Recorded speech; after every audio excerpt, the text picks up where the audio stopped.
It's just like the original, without the good songs, one of the leads, and the coke.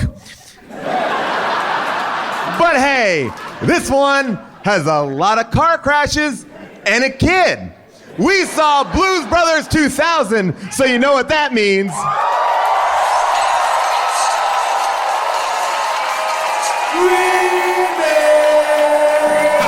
Schwarzenegger roll, baby, in his belly, like a rhinestone vest while I'm ripping Justin to Kelly. Or maybe see a burlesque show with Nick Crow and take up over speed to hit with cruise control. J-Man, Big Paul in the beautiful June. Gonna take you from the groove all the way to the room. Ran the games of Street Fighter, helped to blow off steam. Just a sucker punch the odd life of Timothy Green. Sharknado, the Birdemic, how we staying alive. They calling in the badass and he's on the line. Cranking 88 minutes cause they cool as ice. Cause a bad Jim Barney looking kinda nice. Paul and June getting literal, Jason is getting laid. June is making sure all the monkey shots getting paid. They judge a bunch of movies while they're making the grade. Here's a real question for you, how did this get made? Hello, people of Earth! And hello, Chicago! Oh, we are so excited to be here in Chicago for a movie that defines you. Chicago, this is your movie. You love it. Booing. Everyone in the audience right now is dressed as characters from Blues Brothers 2000. Don't let them tell you differently. Oh my goodness gracious. What can I say except I'm sorry? A sequel that no one wanted, including the people seemingly in the film. We're gonna get into this 2-hour plus film, and we're gonna do it with two great people. First, my co-host, Jason Mantzoukas.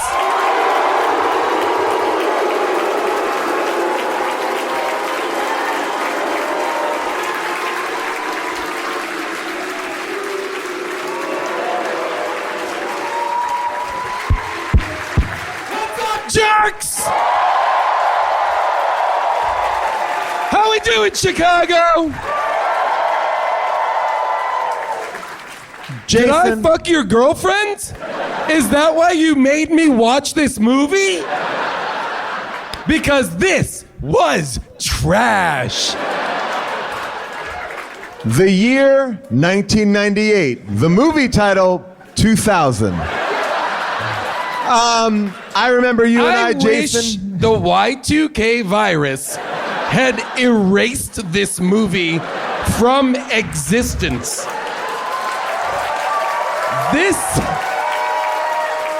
This movie is heartbreaking.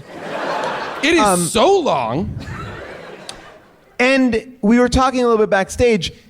That's right, we talk backstage.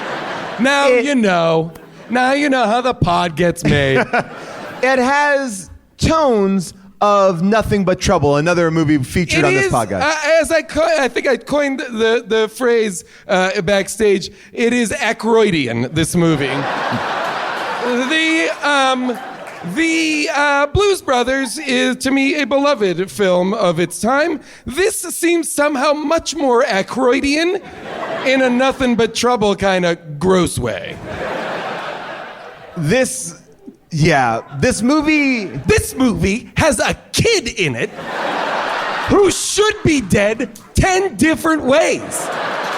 This is a movie, the central story of which is two men abduct a child and try to murder him as fast as possible.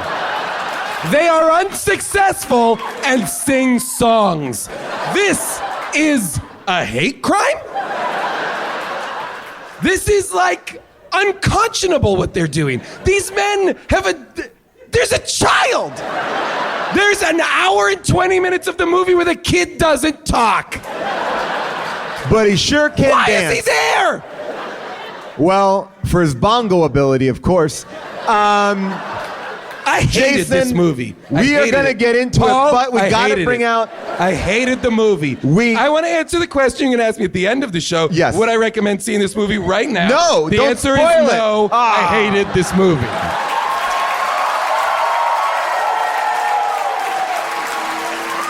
Well, Show's Jason, over. Go home. Maybe, Jason, you will change your tune because tonight we have a Blues Brothers expert on the show. What? That's right. She's my other co-host. Please welcome June Diane Raphael.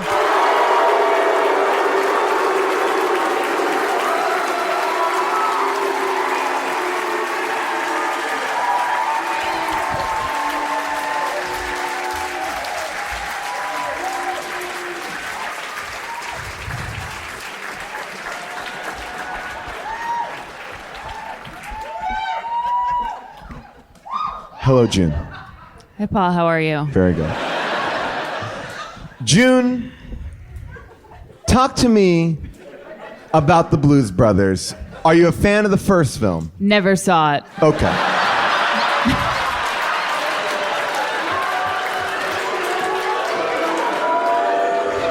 So, I'll take you through the scope of my knowledge.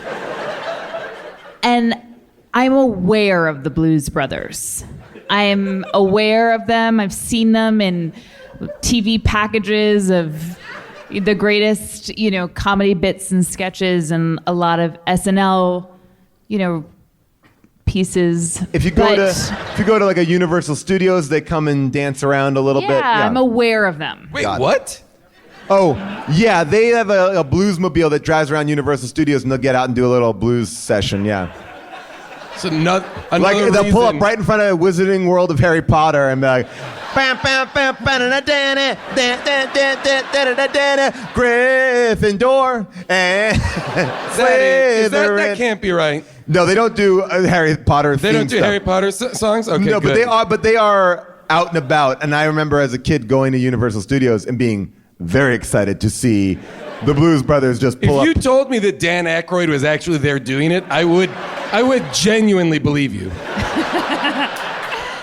Now, I don't know. So not having seen the first one, not having seen anything really of the Blues Brothers, I don't know if I had a better experience than the two of you or a much worse one. I don't know. Well, I think you had no expectation. So like when I watched this movie, I had put it off like any normal human being until it was assigned to me for this podcast. By you. You made us do this. We said, Chicago, you pick a movie. Everyone voted in Chicago. Yes. And And this it was was it. Blues Brothers 2000. Everybody in this town voted, and they said this movie is what should be done because we most connect to it. So I will say, like, in the sense of there is a moment of, Was that moment in the first screen when it said 18 years later, apropos of nothing? Yes. And I threw up my hands and said, what? You can't rewound start a it. I rewound it, too. it. I was like, what did I miss? That's what I did. And I was like, you can't start a movie 18 years later. The hubris of saying you all saw the first movie 18 years later. I was like, you go fuck yourselves, Chicago. Now, nothing, the reaction I had to Nothing But Trouble was a physical one. It made me feel ill. And it's icky. I felt nauseous and gross, and I didn't like it.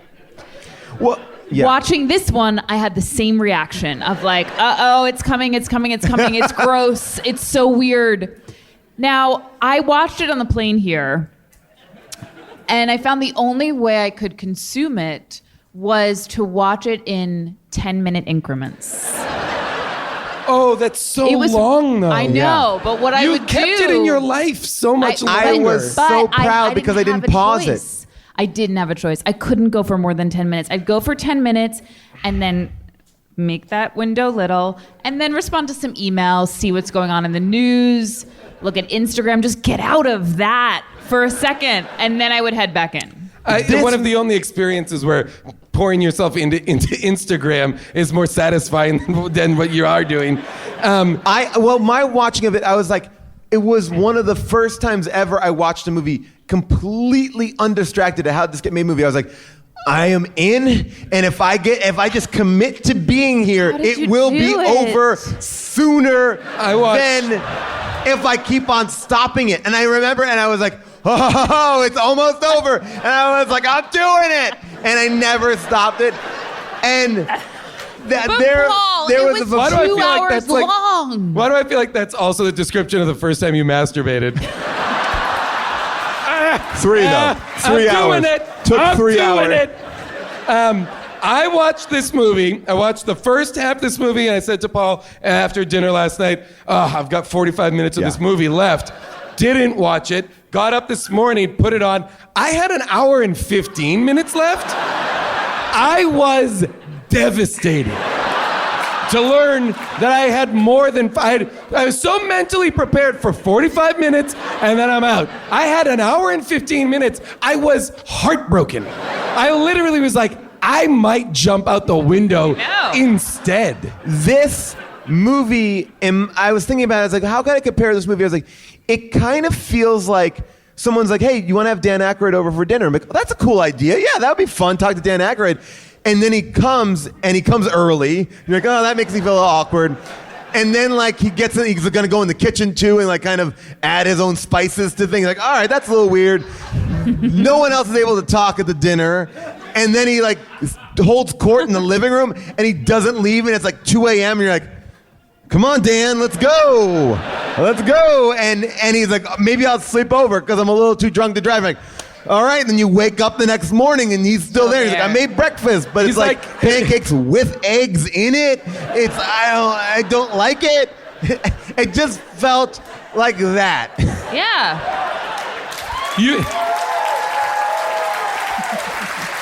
You forgot the part where he also sings 11 full-length songs.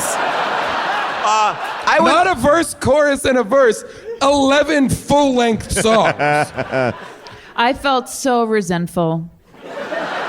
So resentful of the things that were not cut. I've never watched a movie and all I was thinking of was like, should have cut that out. Should have cut that out. Why are we staying on this for so long? Like all I was doing was just cutting time out of the movie. I do want to ask a question because we were talking about this a little bit, again, backstage, where we happen to talk. How many of you here have never seen the first Blues Brothers? So a large chunk. Guys, and how many have seen? Let's all agree we're going to clap, and you don't have to raise your hands. Half of you are clapping, half of you are raising your hands. Let's all agree to do clapping. Okay, so you have seen Blues Brothers 1. You have not seen Blues Brothers 1. 75-25 about? Yeah, you want to see Blues Brothers 1. I'm just kidding. Well, we'll never see Blues Brothers 1. Here's the thing, right? You're making a sequel to a movie where arguably the least interesting character is the one who's still living, right? Like, and I'm not saying that in a way, but like, the character that Dan Aykroyd plays is not the funny one. He is the straight man. You know, he is not the funny one. So that's tricky tough situation. And then you surround him by 2 other people who do not have the energy or electricity of Belushi. Like, if you put Chris Farley in this, I'd be like, okay, there's something there. There's an idea there. But it's John Goodman, great, always great, even great in this.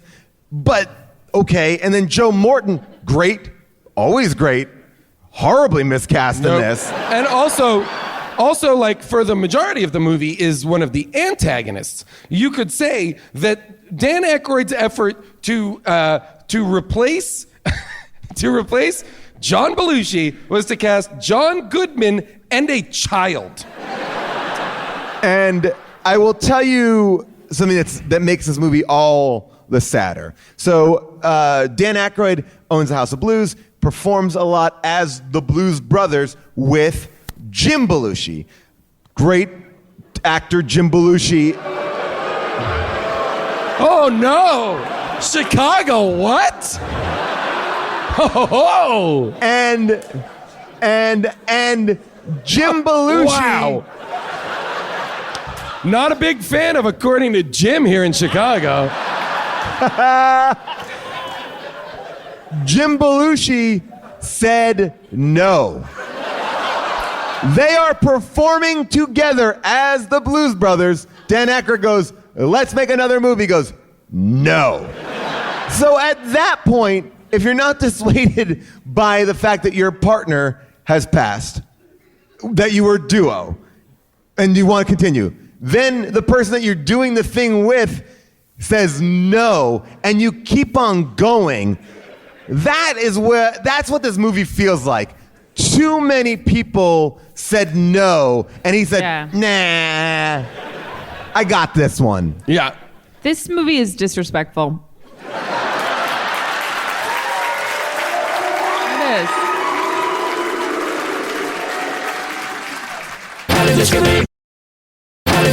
I mean, this is I wrote here too, like, we also are learning with, is it Jake or Elwood who he is? Elwood. You're also learning with Elwood that John Belushi has passed, and they deliver a lot of information in this movie off, like, camera. Like Frank Oz, famous director, who was in the first movie, delivers the news to Elwood and goes, oh, he doesn't know his brother's dead? Which, I mean, what hoop do we have to jump through for that information not to come to pass? And also, like, how does he's been in prison, sure, but nobody's told him about all the major deaths in his life. So here's my question, because I don't know what happened 18 years before, but so John Belushi wasn't in prison too? No, he was. They both were for arguably the same exact thing. Okay, so they were both in prison, but different prisons? No, same prison. Same prison, and he didn't hear the news?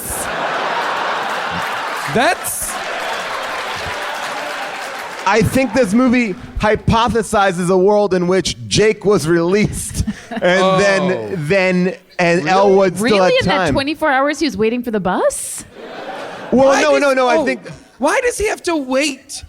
Because I thought he was waiting for Jake to pick him up. Yes, Me too. he is. So then they come down and they're like, Jake's not coming. FYI, R.I.P. But none of that is spoken. That's in an area, like an above shot, where they're just like, and then it cuts into it, and he's like, I'm so sorry. And that's it. And he arguably has no reaction to that. And then, like, he doesn't, drop, Yeah. nothing. And then one of the strippers comes to pick him up, and she's a day late? Like, why wasn't she, if she was the one that was meant to pick him up, why wasn't she there? He stood there overnight. So wait, was he waiting for his brother, though? Yes. So his brother was out of prison. Yes. Oh, so he wasn't in prison with him. No, they went to prison together. I'm fan fictioning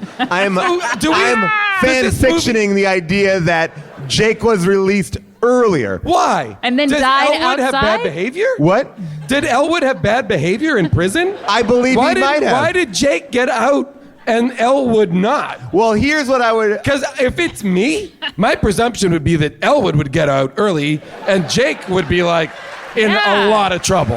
Now... Having not seen the first, I agree. I don't mean to retcon this and make it like Solo, but if you remember... In the first Blues Brothers, Han shot first, baby. Han shot first. JK, that movie was terrible. But in the first movie, they make a reference to the fact that Elwood has like 107 parking tickets. So I imagine that they tacked on the parking ticket time. I see. Yeah. That's what in my mind I'm going, they both got the same sentence, but he had 107 unpaid parking tickets, so like, here's an extra year. So this movie is actually, now that we're talking about it, what are we talking about? A lot like Solo. It is a related movie. The Solo is obviously a prequel. This is a sequel that I wasn't looking for, did not want, that sought to answer questions that I didn't want answered, introduced characters that I didn't care for, and at the end of the day was like a radical rewriting of a history that I thought was cool the first time around that I now realize is straight trash. So it makes you not like the first one.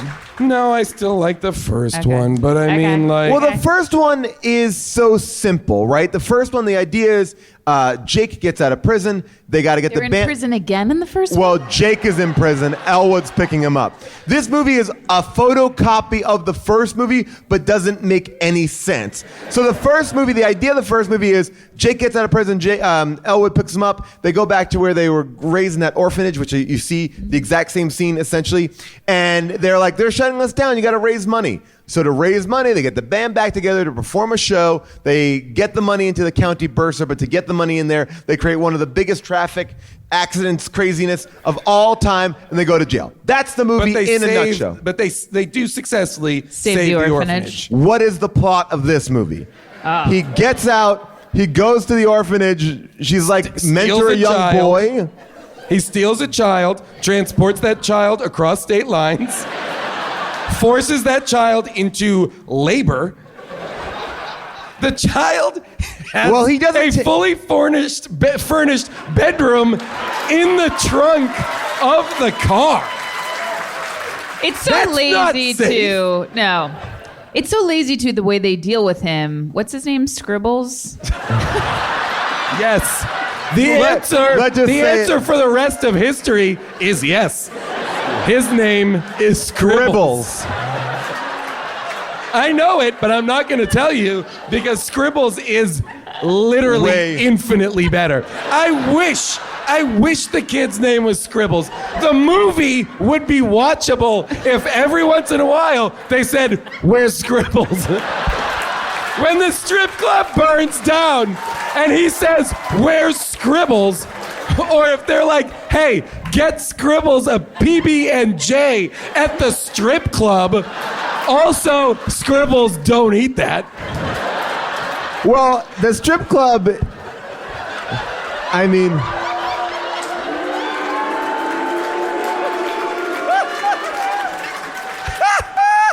Oh boy, put your stuff in the trunk, open it, uh-oh, Scribbles. And boom. That's a t-shirt right there. Where's Holy Scribbles? cow. Just the kid's image and Scribbles.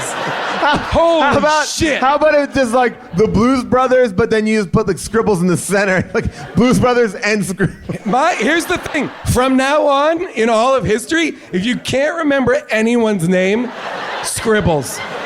Oh, hey, how was that date you went on with Scribbles? How was it? He really was a Scribbles. I mean, it was he had better like a than long, Scribbles. thin dick that just scribbled all over me. So June, We're having you fun, were saying Chicago. about Scribbles.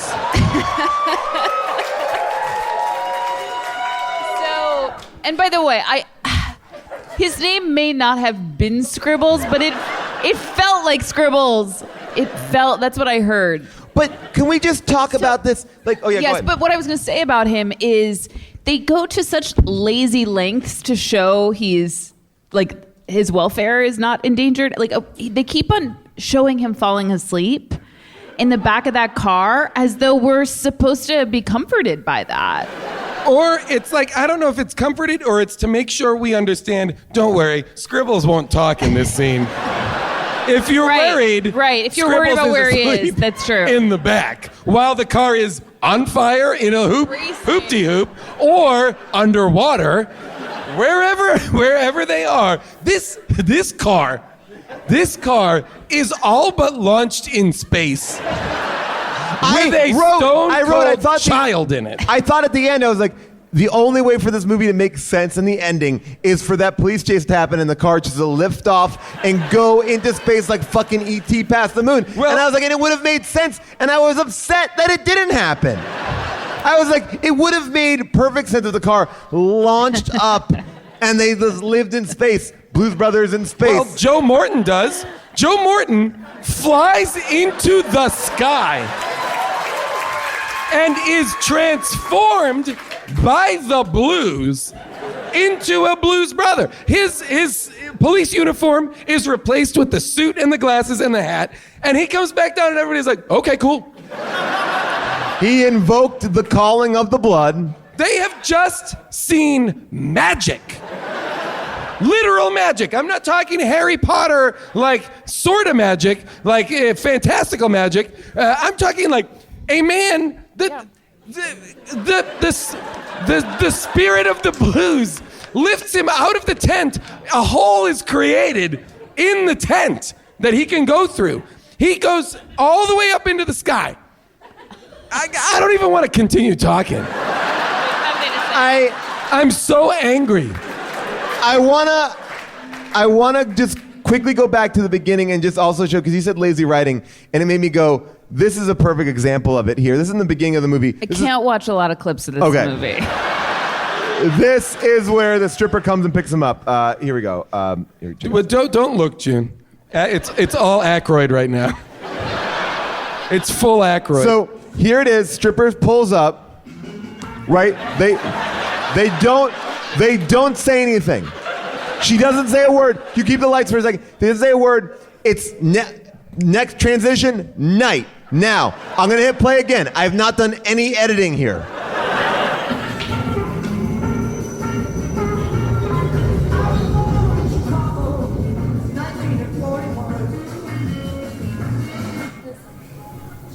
I work for a friend of yours. Who's that?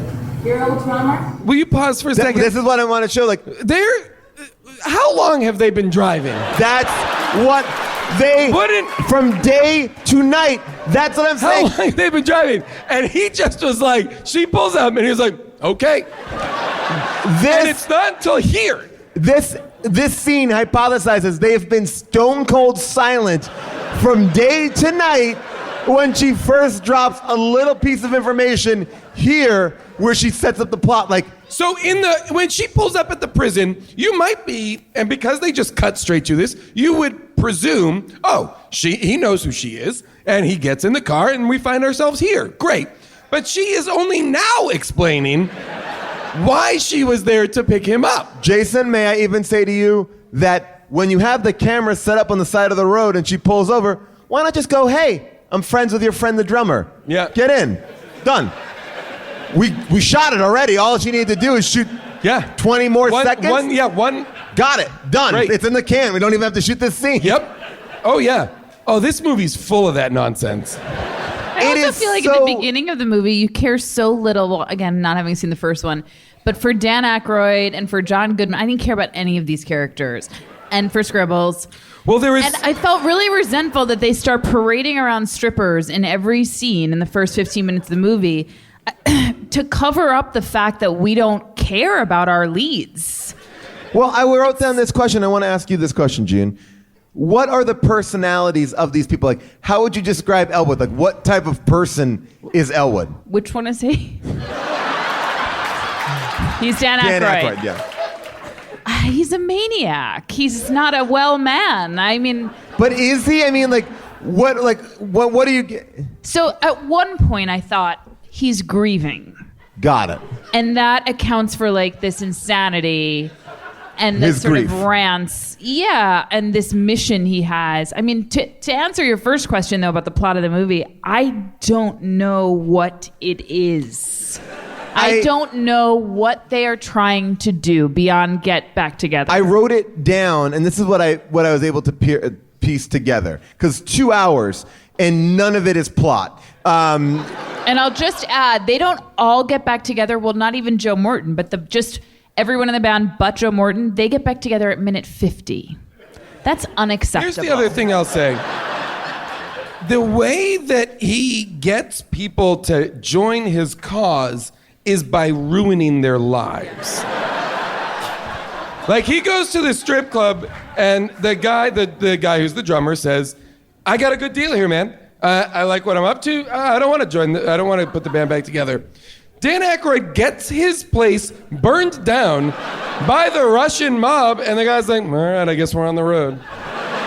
It is, he ruins their lives. But what is his goal? To just get them back together and singing? But you see, the first movie had a goal of we need to raise money to save the orphanage. The plot of Breaking 2, great, I'm into it. But like here, it's like there's no plot. He's like, we gotta get the band back together so we can play in the Battle of the Bands, which is again revealed to be only 2 bands. Not really harsh. And it's also the harshest competition. And it's also a battle of the bands in Louisiana. It's not even in like their hometown, Chicago.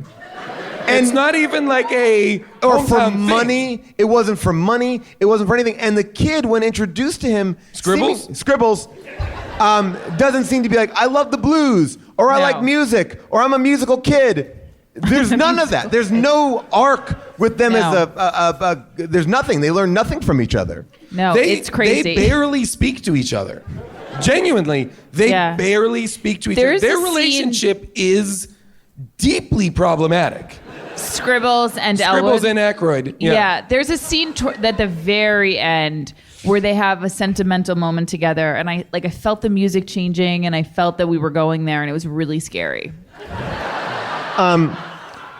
My favorite moment in the movie early on is when Dan Aykroyd reveals to Joe Morton, the police chief, that he is the son of Cab Calloway, the illegitimate son of Cab Calloway. And he goes, it's not true, it's not true. And he goes, call your mother. And he goes, hey, Mom, there's a guy talking about Cab... Hangs up. What information transpired? Something so profound just happened between him and his mother. Something his mother never wanted to admit was true. He called and hangs up on her. But for him to have hung up on her, he must have, this guy's talking about Cab, and she's like, Cab Calloway, I fucked him, and you're his kid. Like, she would have to have bulleted that information out because he gets confirmation and is repulsed by it, but no more than 4 seconds pass. Also, why does Joe Morton take this meeting? So Joe Morton, who's like whatever, commissioner or police chief or whatever, he says, so what can I do for you, Mr. Blues? What? Is he just taking meetings with randos off the street and their wards? Like, what is this? Oh my God. Well, did you notice? I don't know all the characters' names, and it's okay, but. I got them all. The guy, here. Okay, so the guy who owns Scribbles, the strip club. Scribbles. There's a guy, Scribbles. Scribbles. The guy. Scribbles. Scribbles. And Scribbles. That's actually that's the full band. The guy who owns the strip club, Willie's. Yes. So did anyone else notice? Again, maybe it was in the first one and I didn't see it. Yeah. In his little office area, there are photographs of women up, like pasted up on the wall and in a collage so tightly cut together that you can't even see any of the wall. There's just like faces of women. And they look like missing people pictures. Like when you have to hand over like to the milk police. Carton like, girls? Yeah, like they look like, you may need to find it, Paul. It looks like, is Willie like a serial killer? Someone in your life it looks like missing. Wallpaper made out of milk carton photos. You'd be like, oh, let me pass this picture along. She's smiling. She looks like herself. We haven't seen her in a year. Best representation. And Answers to Nancy. I'm trying to find it. If it's not too much trouble. Oh, it's. And I will go back to the fact that I found it so unsettling that they made the kid a peanut butter and jelly sandwich at the strip club. Well, strip clubs do offer food. PB&J? They got wings, like June, if they gave the kid a basket of fries, I'd be like, okay, cool. What is it about PB&J? PB&J is not like serving food. That's just like, well, Crystal's got some peanut butter, and I think Diane has some jelly from when she used to have that snake. So and, like strippers keep like. I like the idea of like the strippers in the back room all just like making PB&J sandwiches. Yeah, it seems like cobbled together in a way that I don't hear like. what you're saying. Guess what I don't want? Like some strippers' loose bread. Well, look, I don't think that's doing it for me. this strip club's got a few issues. Loose one of them being that they're never naked, and no. Okay, man. Okay, got it. So that was a real issue for you, huh? Who's that a problem for? No, I'm just yeah, saying- I agree with you, Paul. Let's get them titties on screen. Cause keep in mind, Scribbles is here. They're never naked, Look. Paul Scheer. Put You know me. Photoshop that on the box art for this movie. You know me, I come for the T, I stay for the A.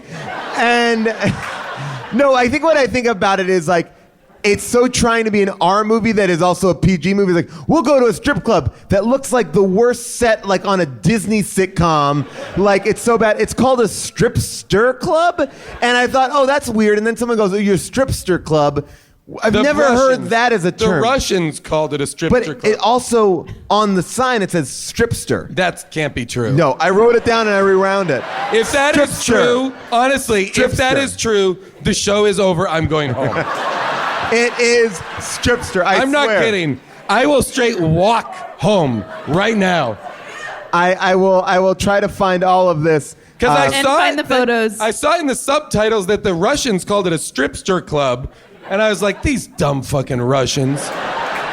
By the way, Paul, there's no need for them to be naked, actually. Okay. They could be in whatever they please. Yeah, Paul. Yeah, Paul. They but can do whatever they want. They But can what wear I'll whatever they say want. about them, if you're worried they weren't, I guess, provocative enough for your No, I just for your taste, the outfits they were wearing to me were in many ways like more risque than just being naked. They were those weird like 90s very high cut thongs and all sorts of things. I wasn't worried about the provocability. Is that a word? The provocability? Oh, boy. Now you're trying to sound all smart because you were a real perv. Okay, Jason. Yes. I can't show this on the big screen, but can you pass that to Jason, please? So I'm passing to Jason. I'm passing to Jason the logo of the club, which is in neon. It says stripster. June is falling out of her seat. No! That's it. Black it out. We're going home.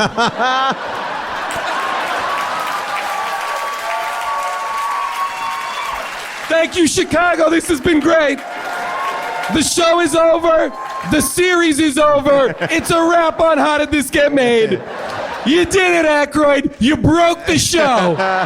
Congratulations. Your dream came true. Holy shit. Stripster Club? Stripster. What world are we living in? That's not cool. What? And like my good friend Paul says, and no titties? You're gonna call it a stripster club, and you're not even gonna let Scribbles get an eyeball on some titties? Come on, Aykroyd. If I'm not getting hard 2,000 times, then why am I seeing Blues Brothers 2000? Who am I? Who am I? Read. Stripster. Nope, not doing it. Jim Belushi. What? Stripster club? Fuck you, movie. Out of a movie that is based in musical performances, I could also say that Dan Aykroyd's lip sync is some of the worst. Just take a look. He's also like looks like he needs a little powder. So he sings a song, sings about a verse and a chorus, then is over on another side of the bar. Seemingly, the lead singer has left the stage in the middle of the song to have a dialogue scene. And then leaves the bar. Yes. He then drinks with the Russians and then drives them and leaves them in. The song is still going. He sets up this night and leaves, and they keep the song playing in the background. This is the shit that's not even lazy. It's insane. It is insane. And oh God. Here's the thing. I I think all of the events of the movie take place in like 7 hours. It's not that, but it's like, I feel like the whole thing takes place in 70 hours. It's so much happens all the time, including a drive from Chicago to New Orleans. I mean, I wrote down here 30 minutes, and all we have had is half a song in 30 minutes. They don't. Oh, and because you were like, give me those songs. Well, I know. But but I when Paul fast-forwarded told me we were everything. doing Blues Brothers 2000, he was like, so get ready for some great tunes. tits and tunes. The Tits and tunes. The Paul Scheer story.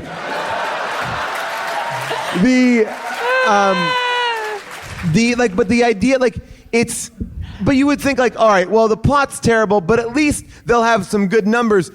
No, they don't. I have one. I think only one good number, which is the phone sex operation. Yeah. That was Yeah. great. Great. I thought I that was enjoyed great, that. and I thought the Battle of the Bands band was great. That was The All-Star great. band, basically. But by the time you got there, did you care about anything? Oh, by the time I got there, I had to watch Blues Traveler? Now, did anyone ever tell Aretha Franklin that the camera was running for this walkthrough of her most famous song, Respect? I think she's amazing. I feel like she's like, and I'll just do that. Yeah, It was and then it would I'm be here, like and the then I'm version this, of. and then I'm this, and then I do that thing, and then I turn around. It sounds sleepy. It's like, it just, I guess maybe it's better now in out of context.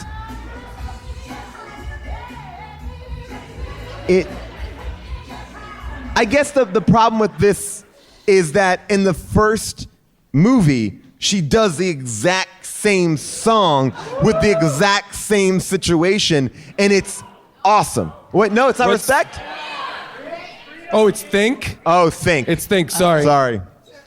Not the same song. Now Wow. listen, I agree that I thought it Oh, was. boy. Yikes. Oh, boy. Don't cross Chicago in a Chicago movie. I thought it was a strange energy level, but I was so happy to see her. Oh, yeah. And be with her. Yeah. I was so thankful to be out of that car with those guys and spend some time with those ladies in those hats that I was just thrilled to be Arguably there. one of the highlights. It just felt a little slower, as the whole movie felt a little slower. But Well, yes. it didn't feel. There's something about it feeling less meaningful in a Mercedes dealership then than like when it was in the restaurant, the diner, or whatever Yes. the restaurant was in the first movie. Oh my- I will say the movie really does. This is actually sadly not one of them. Does the phone sex one is one does come alive sometimes when they go and they visit with someone and have an experience in that world, and it tends to be someone iconic Yes. that we're interested in. That I thought a lot of times was great, but it was also like toxically poisoned by the nonsense that Aykroyd's injecting into it. You know? Here are the two moments that I laughed at. Number one, when Aykroyd started eating the Doritos and just throwing them. What? I wrote laughed at down dad joke. It made me laugh. That was like, It made me yeah. laugh. All right. Doritos made you laugh. It made me laugh. And the police car pileup made me laugh. The police car pileup Genuinely made me laugh. I also laughed at the police car pileup because it had the genius bit of being so many cars. So long. Well, That it really, it was surprising Yes. how long it was, and then it went longer. And then it really made me laugh. That was funny. And the other thing that made me laugh, and I am ashamed to admit this, was the visual of shaving cream head. I John liked- Goodman is like, oh no, it's happening. His thing acted up, and Aykroyd's like, and he's got the glasses. He's got the Puffball. glasses in the shaving cream. puffball bacteria was a highlight of this movie. That made me laugh so hard, and then it cuts straight into the Bluesmobile, and he has like a dab of shaving cream that John Goodman is wiping off. Holy shit. I like that kind of stuff. I like the fact that like in Ghostbusters, Bill Murray has no marshmallow on him, and they're all covered. Like I like that. I will say with the cars, it's funny, but it is a callback to the first movie where they wreck 103 cars in the movie, and in this one, 104. So that's why. Now, June, did you have a Nintendo when you were growing up? No. Oh, okay. Jason, did you have a Nintendo? I did not. So you guys probably never got to play the Blues Brothers 2000 video game, right? No, of course not. Wait, also, during the phone sex song, Yes. was it weird that they were also shooting a commercial for the phone sex service? I thought that was weird. Here's a taste of some of the electric gameplay of Blues Brothers 2000, the video game. Playing in story mode, World 1 Chicago, This is you. World Chicago. 2, I think that said Prison Planet. Who is this game for? It's just, Wait, so this is inside the prison? yes. Is that Scribbles? Yep, Scribbles has sent Elwood a postcard, and he's jumping out of his prison bed where This the queen. is like the special effects are like virtuosity. Yeah, that is just Was that it? the little of the gameplay in there, which seemingly takes place after Blues Brothers 2000, and he's back in jail because he's getting a postcard from Scribbles and walking past a giant picture of the Queen, Erykah Badu, who was the shining part of the film for me. She was great. I mean, it was insane what was happening, but It was also I very much so enjoyed her. Would you think that the first movie had a lot of supernatural elements in I was it? gonna say, are there people floating up into outer space and Nope. and witches turning people into rats. Yeah. Nope. No. I will say that in both movies, Paul Schaefer wears all of his own clothes. That's right, I'm taking shots. I wrote down at one point, I said, I know the first movie and I'm only getting 40% of these references. Why was he such a dick to the Blues Traveler? Or John Popper? Yeah, right? why didn't he go and like support A young blues look? band. Yeah. He's like, nope. And he Al- gets away. I'm like, also- that's a real likable character trait. The guy who's trying to put together the best band ever is like, hey, we got a cool band. We're young kids. Fuck you. I felt like, I don't know. I thought he was trying to do a nod, like say they were actually so amazing, and he missed out. When? Well, Oh, I see. Do you know what I mean? Yeah. And then it's John Popper who's playing harmonica for Scribbles. Anytime Scribbles is playing harmonica, really? That's John Popper's harmonica. Yeah. interesting. No, I The wanna fact say- that I know that is That's- depressing. It is. I did think that the actor who portrayed Scribbles did a great job. Yeah, he had Actually, about was 4 great. lines. His actual name is Scribbles. I thought he was sweet and great. When they're playing, when they're the bluegrass band, when they're basically doing the Soggy Bottom Boys with fake beards and bluegrass, Yes. do they conjure spirits? They made Do they? ghost. Does their rendition of this song conjure restless spirits? Yeah, like that's what I'm saying. The way that we are viewing this movie, Joe Morton flew into the sky. That's real. Horses, CGI horses, came down and rained, not death, but just rain from the sky. Like, yeah, we are in a supernatural fucking world. I mean, Yeah, I don't like it. I mean, these are these Ghost Riders here flying. They're CGI Ghost Riders. See, this is 100% Dan Aykroyd. This is what his Ghostbusters would have been. Yeah. But does he think, like, this is a genuine question. There were moments like that where I thought, is this a joke? Is this, I'm not trying to be a bitch. I'm genuinely wondering, like, am I supposed to laugh at that? I don't Well, think so. That's 'cause- No, that's sort of like the power of music has brought back these ghostwriters. You're supposed to, and you did, laugh at the Doritos Well, bit. then this movie's a success. Oh my God. Did you laugh at the fact that the police officer was in such a horrible car accident that she didn't lose her hat, but the brim of the hat was broken off? In that car pileup, I'm not even kidding. In that car pileup, 104 cars? Yes. Okay. Let's say minimal 2 people to every car. Okay?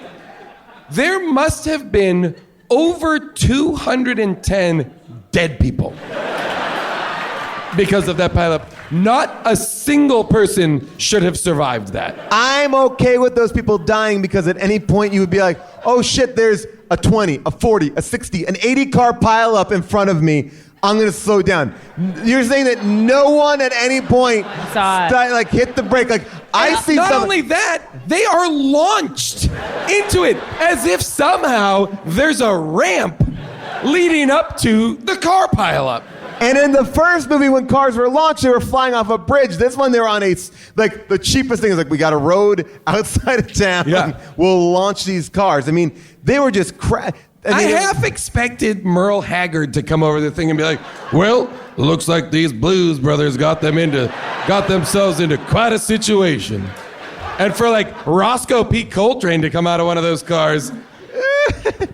This movie is That's not a afraid Dukes of about Hazzard reference for the young people. this movie not afraid to launch a lot of things into the air, like the Apropos boat. nothing. Yeah. They throw out the thumbtacks, and the car hits thumbtacks and is launched into the air as if hitting thumbtacks is explosive. I did not understand why the boat also, when their car came out of Yes.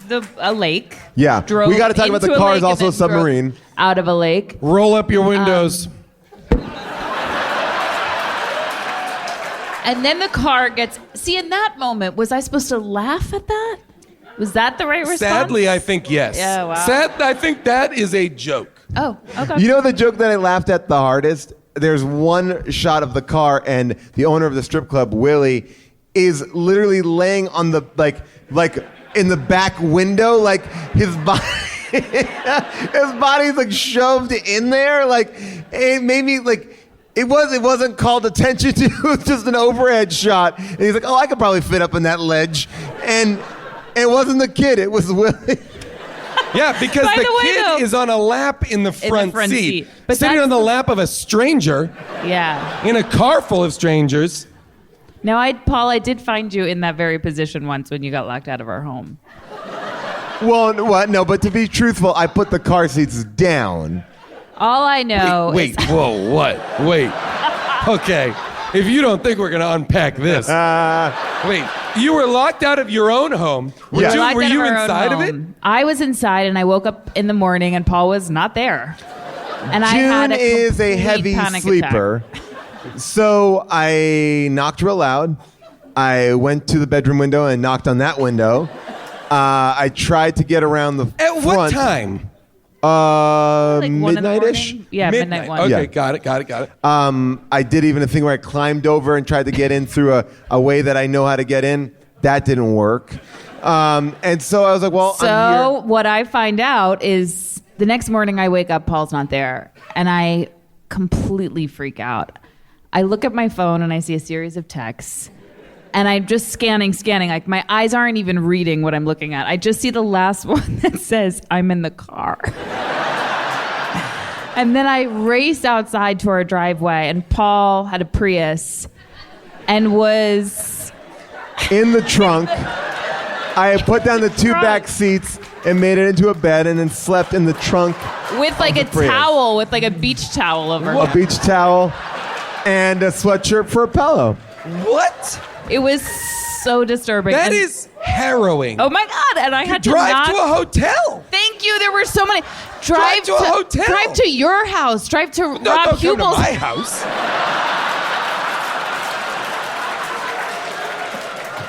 You'll see I was saying go to a hotel. I don't want to have to give Paul my address. Okay, we have friends who live near us go to anyone's house and say, I'm here, I've been locked out. So, unfortunately, I had a terrible reaction, which was to laugh. But I was okay with it. I had a good time. I liked sleeping in the car. I was like a little Willy back there. I was having a good time. What if that became like a thing that you like did every once in a while just to like, you know what? I'm just gonna go crash in the car. Just mix it up. Keep the relationship alive. Sometimes I just disappear and you'll find me in random autos. Cut to you're like, wake up, the car's been stolen and you're in the back seat. All of that was to say it is a funny image when a man's sleeping in the back window of a car. Thing. They had 2 cars, but then they got reduced into one. So the whole band was often crammed into the one car. Also, I would say that if we're talking about that sequence where they're all running back into the one car, they drive into the carnival in a painted version of the cop car.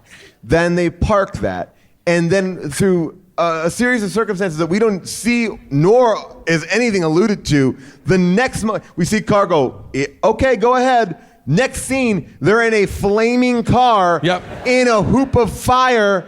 And like, wait, what happened? What is going on? So much so that I was like, oh, cool, this is a cool stunt. And then it cuts to them in the flaming car, and I was like, what? I wrote, like, this movie feels like someone telling you about a movie, and you're like, but wait, but how did they get in the car? Or someone, I don't know, someone telling you about a dream. Someone telling you about a dream of a movie. Yeah, and and so he's out of jail, and he's waiting for a long time. Like how long? I don't know, like a day, and then they're in the flaming car. Also, he has a remote control for the car.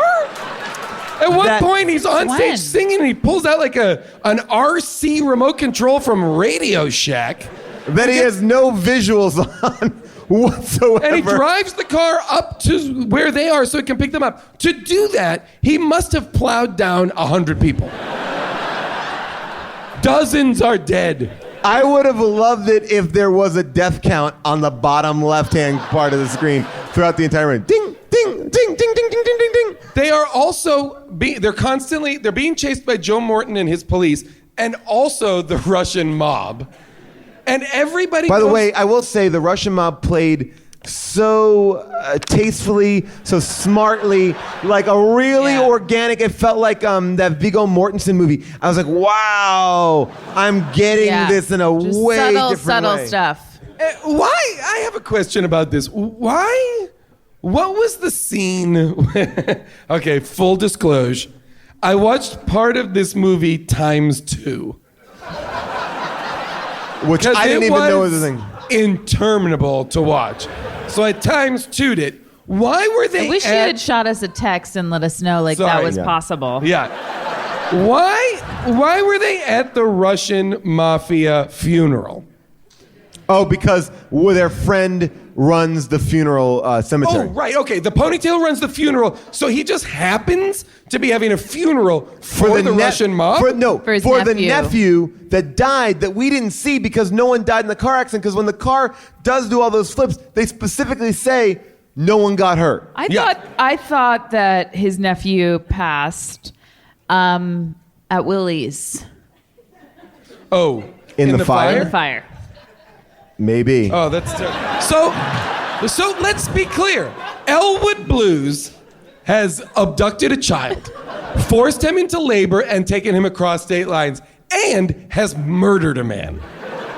All in a day's work. Also, I wanted to just talk about that scene in Willie's again, when they flip the car. They take off, and the Russians are chasing them. It's like, throw the carpet tacks out. They do, and then the car flips over and lands in front of the stripster club, which means that they just did like a giant circle. Like now, in the first movie, do they play that joke of the police car being able to do all these sorts of yeah.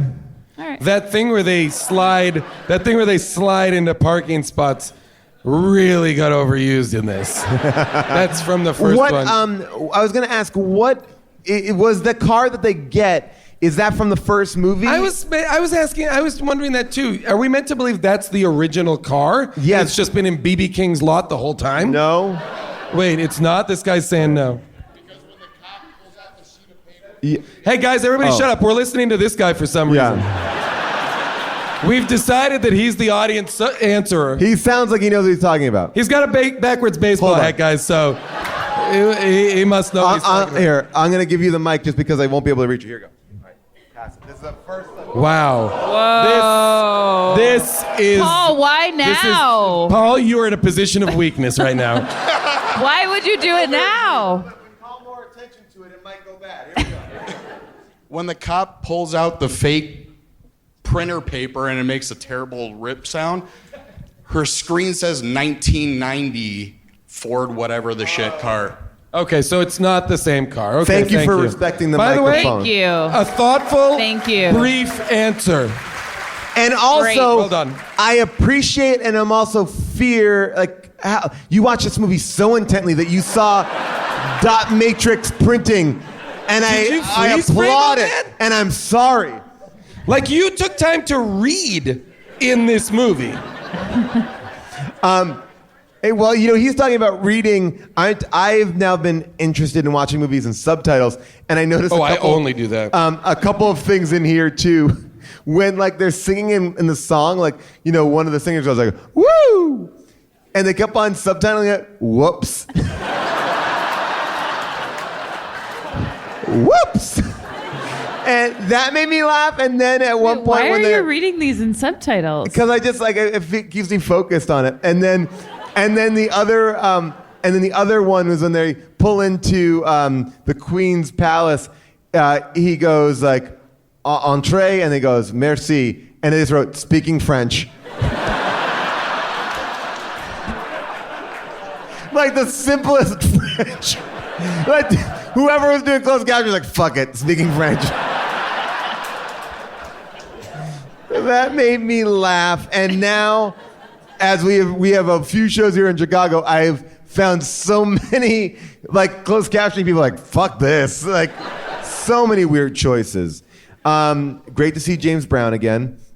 Always great. Did you guys stay for the post-credit scene? No. There's a Let me guess. Agent Coulson and Thor's hammer.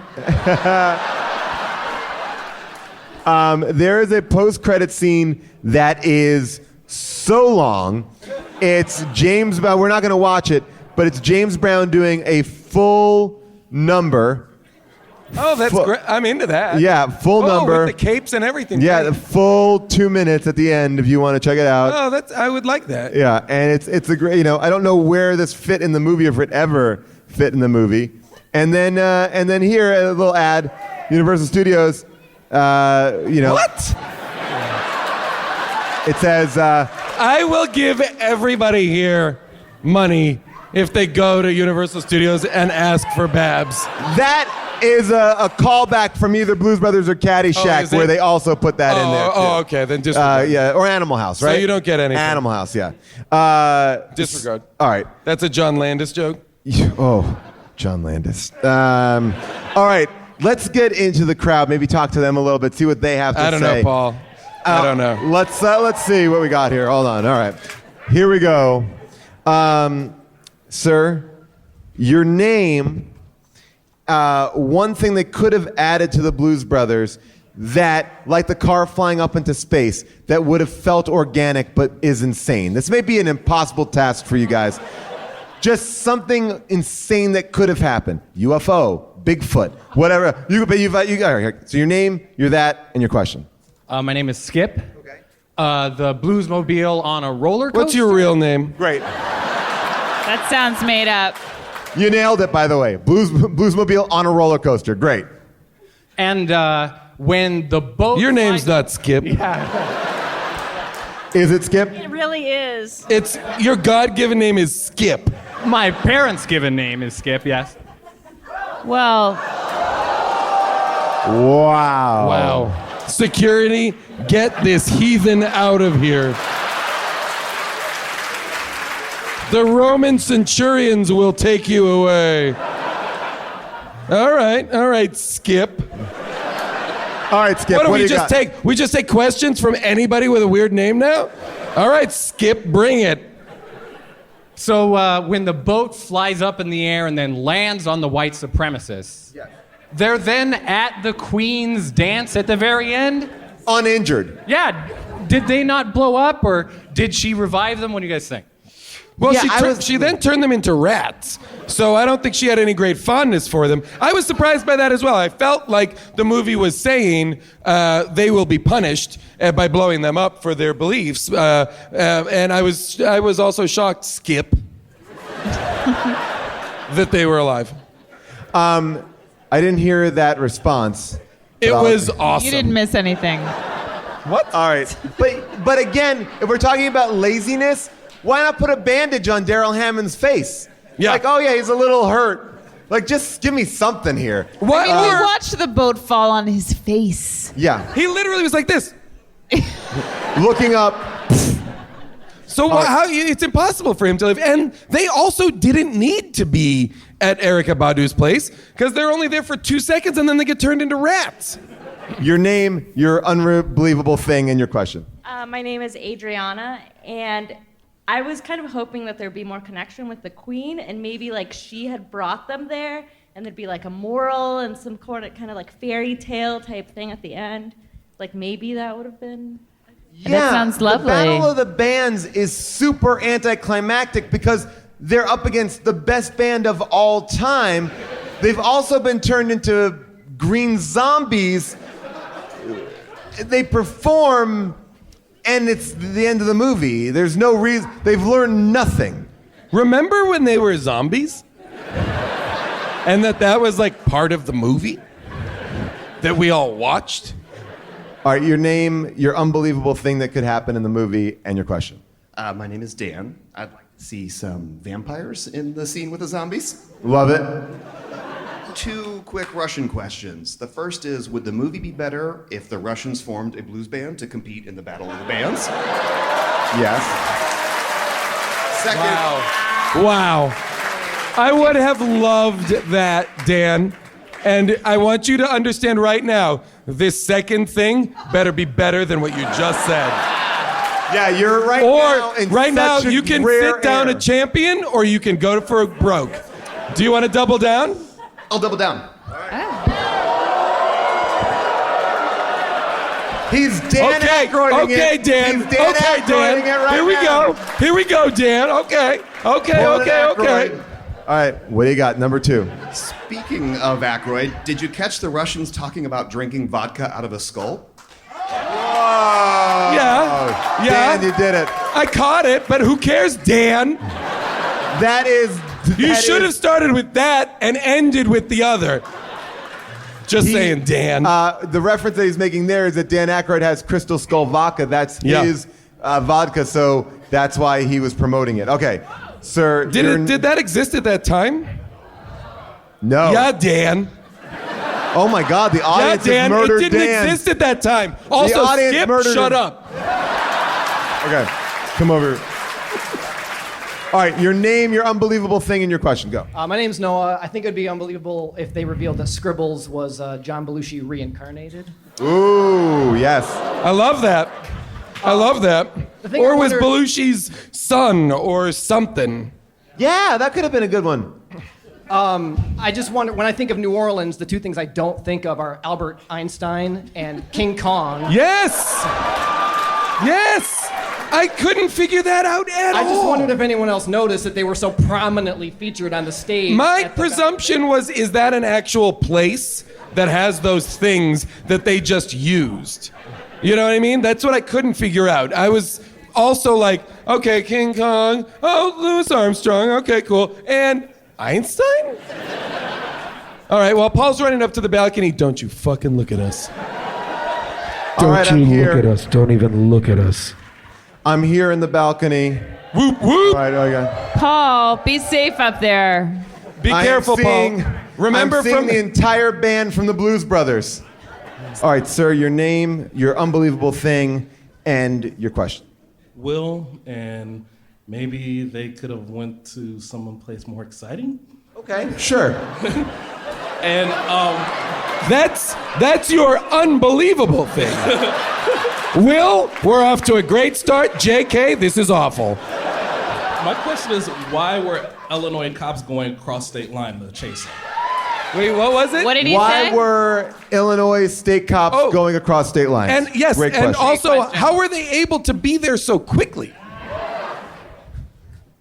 Great, never good know. job, Will. So far, Will is best representing the balcony. 104 of their car. They must have a lot of cars because they had to get new cars. They all got new cars, yeah. All right, sir, your name. And in those cars was the band The Cars. Your name, your unbelievable story point, and your question. My name is Caesar.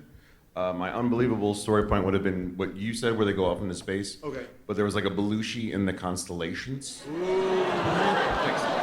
So they don't start following like cartoon logic until they're in the suits. Till Goodman and Scribbles are in the suits. Yeah. That's when the music starts. That's not part of a performance. All that. What if they all died in the fire?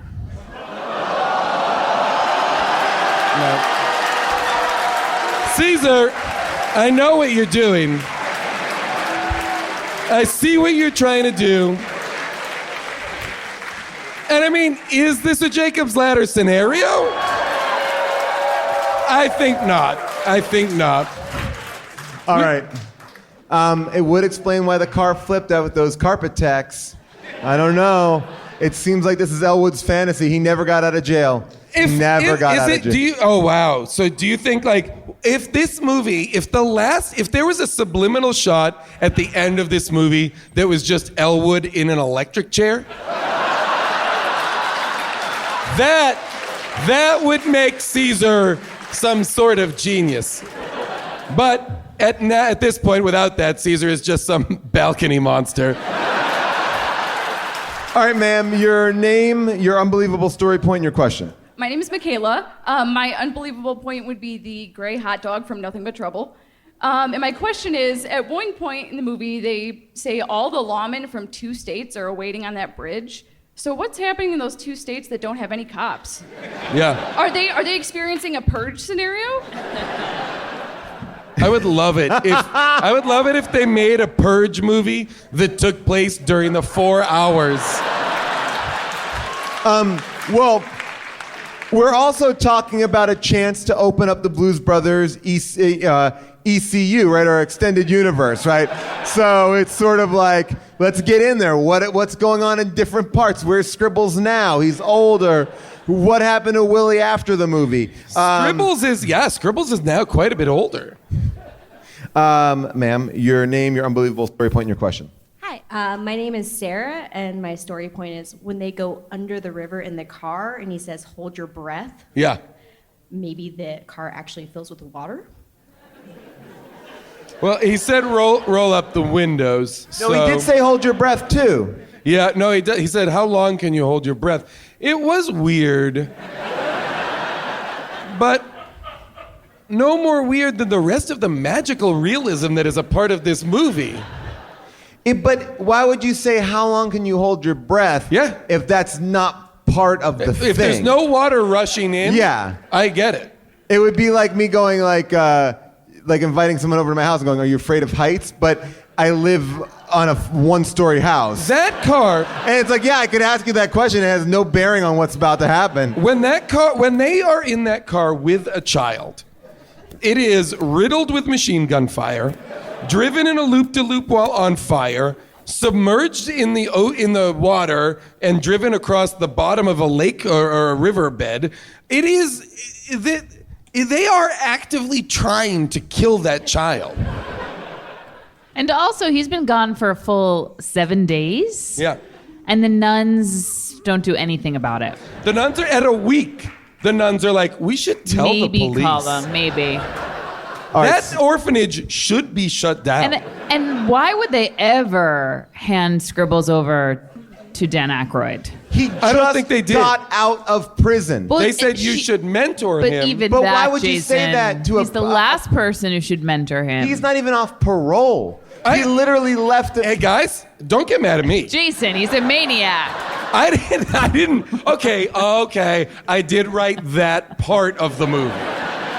I did a rewrite on the movie. I introduced Scribbles. All right, sir, your name, your unbelievable plot point, and your question. Okay, so my name is David. My unbelievable plot point is when they do the loop-de-loop, instead of landing, they continue on a path and end up in a bone-stripping machine that saves us all half an hour time. I love it from Nothing But Trouble. From Nothing But Trouble, yeah. And my question is, so I'm Orthodox Jewish person, and is that... Mazel tov? Is that... Stop bragging. Well, yeah, exactly. So is that what happens in church?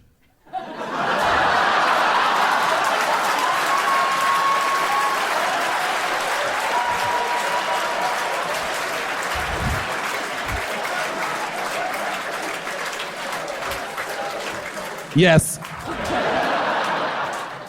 Yes, that is what all church is. Oh my God. Holy cow.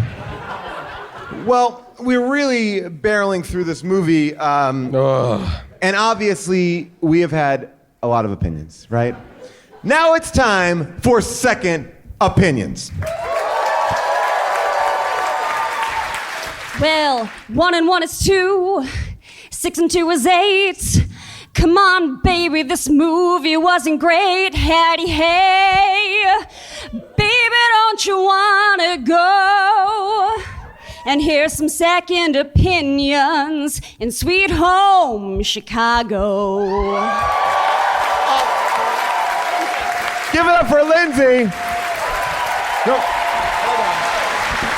Wow. Chicago bringing it. Coming in hot, Chicago. What an amazing second opinion song. We picked one, but there are 6 others. Stay tuned after the episode to hear the rest. All right, here we go. These are 5-star reviews, cold from Amazon. By the way, I was shocked that one of those was Jeff Tweedy. Yeah, amazing, You right? know, Chicago really brought it. I mean, you'll obviously listen to the other 6 when you finish this episode, but Chance the Rapper was great, Jeff Tweedy was great. So good. Kanye, really great. Lots of great. Rob Blagojevich was great. Recently pardoned from whenever this episode comes out. Rob Blagojevich is here. Great voice. Great voice. Lots of Chicago repping. You'll be surprised to find out that 69% of these are 5-star. 69! 69! All right, here we go. This one is said, okay. A musical with a story, what's not to love, by A. Nani Mouse. Put it together, you got it. Okay, I didn't write it. Also known as Dan Aykroyd. I'm a fan, always have been, love the action, love the music. Sorry if it sounds like I'm dating myself. My age, I'm really engaged to a woman. 5 stars. Honestly, what am I doing wrong? Somebody who rates this movie 5 stars is engaged to be married, and I am withering on the vine. I just like that he put a dad joke in. He goes, I'm dating myself. Actually, I'm engaged. Then it was like, to a woman. There's so many things going on here. Who is not myself. This is from Susan Clace. She writes, this movie is so great. Sometimes I watch it 3 times in the same week. 5 stars.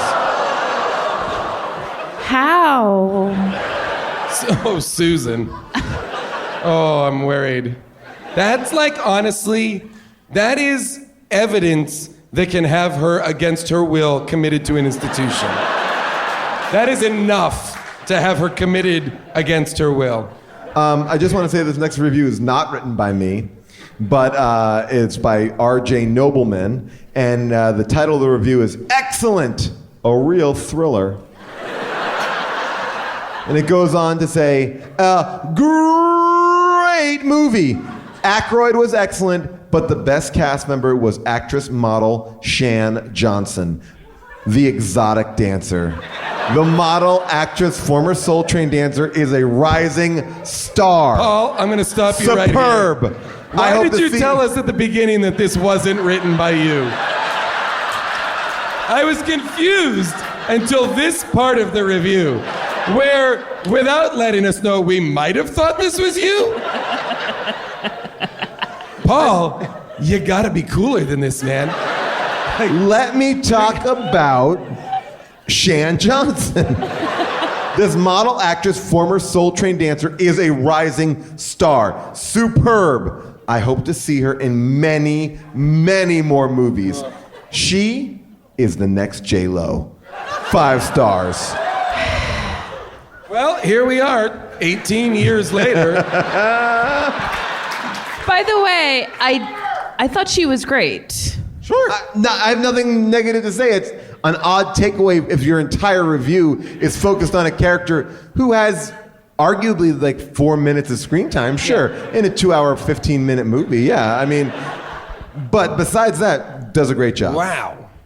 Do we want to just touch on the Battle of the Bands? Because No. We're so close.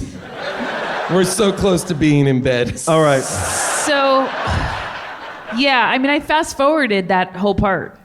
I will say this. I watched the Gator Boys. What is it? The Gator Boys. The Gator Boys. I watched Which the is Gator like Boys the because best- that was a just like wall-to-wall superstar group of musicians that was great. It was B.B. King and Bo Diddley and Jeff the Lou Skunk Rawls Baxter, and Scribbles Bond, and Isaac Scribbles Hayes Clapton, is in there. Scribbles Clemens, Scribbles Jack Delante, Scribbles Diddley, Scribbles Fadus, Scribble Hayes, Scribble Doctor, Scribble King, Scribble McDonald, Scribble Musselwhite. It's Dr. Scribbles. Ah, you're right. Scribbles Rawls, Paul Scribbles, Coco Scribbles. No, it was an amazing band. It's an amazing band. I watched that because I was like, this is going to be great. And it was. And then I fast forwarded all of the Blues Brothers song because I was like, this is going to be terrible. Until I saw that Scribbles was singing. And I turned it on for Scribbles to sing. And I was What was his voice like? pretty great. Yeah. Pretty great. Which, by the way, It could had have the been deep- a plot point. The right? deep Couldn't it have- soul of a blues man. Any of these things could have been a plot I point. was genuinely excited to hear him sing. And it I mean, was- not excited enough to watch it, of course. It was But uneventful. A couple facts about the movie. Name number 4 on Entertainment Weekly's top 25 worst sequels ever made. Dan Aykroyd lost 90 pounds before he shot this movie. Macaulay Culkin. wow, so this was him like in his prime, like feeling himself. Well, yeah. Macaulay Culkin was supposed to play Scribbles. Wait, but that age, does that line up? I don't know. 1998. No, he was. I feel like Macaulay Culkin was would have been older at that point. Yeah. Look, I just. I guess it was a different version of Scribbles at one point. Maybe I don't would believe fact check the I would facts. believe a Kieran Culkin more than a Macaulay, but I don't want to get all Culkin in here. The budget, 28 It only million. will lead to a discussion of Fannings. The budget on this one was $28 million. What? The opening weekend, it made 6, and it topped out at 14. To put it in some comparison, the top 3 movies of 1988 were Saving Private Ryan, Armageddon, and There's Something About Mary. This movie came in 107th out of all the movies made in 1998, and it was beaten by Godzilla, Jack Frost, Spice World, and The Avengers. And I will say one thing about Macaulay Culkin. I have a feeling that Dan Aykroyd along the way watched Home Alone and didn't realize that time had passed. And said, He we thought got he to was get getting that kid. yeah. And then probably someone said, well, he's much older now. And he's like, we'll make it work. I bet you're right. Yeah, that would have been what I thought. Well, Jason, you already gave us an inside look at this, but Nope. My answer to should you watch this movie is no thank you. June, would you watch this? Yeah, movie? no. I'm going to also put a big no on the board, but I will say that this movie made me want to rewatch the first one Yeah. I am interested now in watching the first one. Is fun. It's got John Candy in it. Yeah. There's like But not really alone. iconic comedy beats and that are funny, fun. like great musical numbers too. Yeah. So there we go, people. Like Respect from Aretha. You son of a bitch. Anybody want to plug anything? This is going to be a little bit. Where are we? What time of Let's say year is we're it? in June, You July. think June, July? No, I'm good. All right. I mean, you can check out Grace and Frankie on Netflix because it's always there. Excellent show. You're fantastic in it. I will plug this new podcast miniseries that I'm doing with Amy Nicholson called Unspooled. Thank you. Listen, subscribe. We talk about good movies, and it's been crazy for me to watch like Blues Brothers 2000 after watching like Bonnie and Clyde. I'm almost having so many high highs and so many low lows. I'm like a bipolar movie watcher now. My hatred is so much deeper and my light is so much higher. But check it out, Unspooled. Why don't you bring me over there? What? Why do the rest of us have to stay here? Meanwhile, we're just in the toilet. Yeah. Sounds great. We're just watching the toilet movies. Just be thankful we didn't watch Honey. Guys, Chicago, you really fucking did it. Chicago, you guys have done it, and we couldn't do this show without Nate Kiley, who does all of our research. Also, Avril Halley, who cuts all these amazing video clips. Kelly Alto, who puts a lot of this stuff together. A big thank you to The Onion for bringing us here, and a huge, huge Chicago thank you to you all. We can't say thank you enough. You guys sold out 4 shows. 4 shows. In this city, which means we will come back all the time. Thank you. Thank you, thank you. And now it's time for Second Opinions. Come on. Were you watching the same show? I mean, come on. Were you even watching the same show? It doesn't have Jim Belushi. How bad can it go? Your opinion's wrong. Gonna give you mine. My second opinion, I believe it's time. Howdy, hey. Were you watching the same show? We're in the second city, a second opinion. Yeah. Woo! Kirk. Give it for Kirk. All right. Now it is time for Second Opinions. I've been staring at the screen for an hour, writing this review for an hour, thankful I belong to Prime. I know my review is gonna kill it, and I cannot wait to send it. Stars gonna give it 5. Every actor great, every scene was strong. 80-yard the lines, but I love the song. Oh God, I hope a director's cut is on DVD. My opinion is bad, but it's mine, and you're finding that I don't know. This movie blows. There are more just like mine here online, and it's haunting. But now you know just how far some second opinions go. Yeah, amazing. Woo! Meg. Give it up for Meg. Moana Meg. And now it's time for Second Opinions. You writing that Amazon review, you using all caps and defensive speech, so I know your love is true. And you gave 5 stars to this drool. You never even wrote about the plot holes I've been jumping through. You know I try like June to forget this film, but it's just so hard to do. every time I read a 5-star review. Amazing. What's your name? Karen. Give it up for Karen. All right. Now it is time for second opinions. Opinzio. Hey, Chicago, what do you say? Second opinions is on the way. Amazing. What's your name?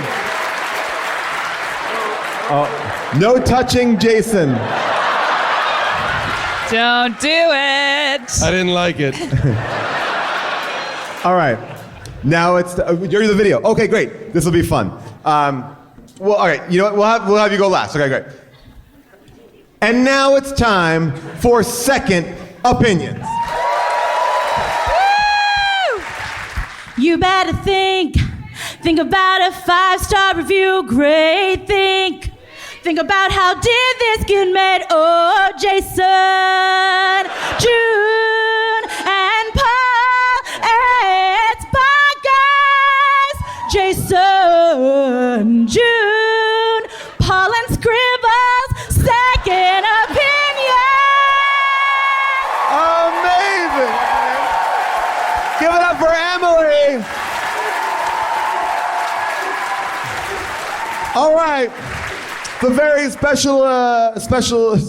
a very special second opinion song because you are going to play a part in this. On the screen will be words and follow along. Just fucking bring it. As they say in Rad, balls out. All right, here we go. But, balcony, that doesn't mean take your balls out. Just so you know. And also, Skip, keep them in your pants. All right, here we go. Let's see if this works.